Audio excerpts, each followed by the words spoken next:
Mae Cyngor Gwynedd yn sôn am newid yr one-way system ar Long Fangor, ar ôl i rei busnesu gwyno fod y system newydd yn cael effaith mawr ar marchnata yn y stryd.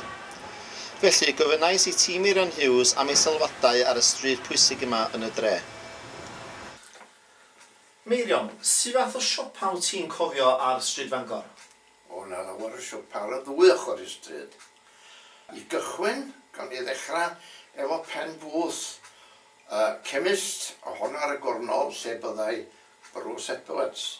Wedyn y siop sy'n gwerthu dolia heddiw, o hwnna'n siop brysur iawn, yn gwerthu pethau da a sigarenau a baco. Wedyn roedd, dwi'n yn cofio'n union beth oedd yn lle mae Barclays Bank, ond drws nesaf wrth gwrs oedd siop eto yn gwerthu pethau da a sigarena, siop Mrs Williams, Ship and Castle, a wedyn oedd y dafarn Ship and Castle. Ac ychydig ewch i fyny wedyn o gynnon ni siop yn gwerthu teganau i blant, a dim sôn am un math o degan ydw i rwan, ond roedd bob masa degana i gael yno. A dyn nhw'n gwerthu mecanos a bethau felly. Siop Ifan Lloyd Williams, siop brysur ofnadwy.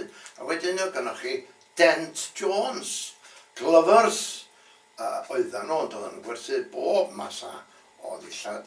Yn ystod yr hyfal, ath honno yn gaeodd i lawr jyst cyn rhyfal, a wedyn y Ministry of Fuel and Power oedd yna, ar hyd y blynyddoedd yr hynny. Rwan, oedd y siopa yma i gyd yn gwneud tamad, ac oedden nhw yn gwneud elw sylweddol i gadw hunan.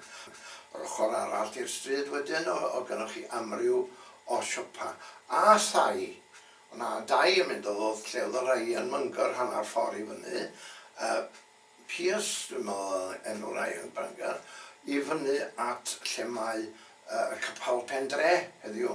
Tai oedd y fanno a fi'n mynd byw gyda fy modryb am un cyfnod reit gyferbyd lle mae clwb o'r Eiddfrodwyr heddiw.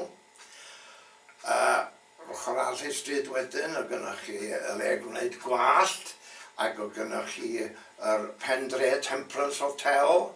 O'na lot o busnes yna. Turtons oedd yn gwerthu eto pethau da a sigarena, ac wedyn o gynnwch chi'r Prince of Wales. Dyna chi, wel rwan ta, o'n o busnes yna. Wel rwan ta, da chi'n gofyn i mi beth sydd wedi digwydd i'r busnes yma yna. Wat gen i beth ydwch chi yn ba ffordd mae'r traffig yn mynd i fyny a lawr. Beth sydd wedi hitio stryd Fangor ydy dau beth. Yn gyntaf, Caer Station. Oedd yna ganodd y bobl yn mynd ar hyd i ddal y tren. Diolch yn bod i mwy. A'r ail beth, a hwnnw oedd Rhoelan yr Arch, oedd y Majestic.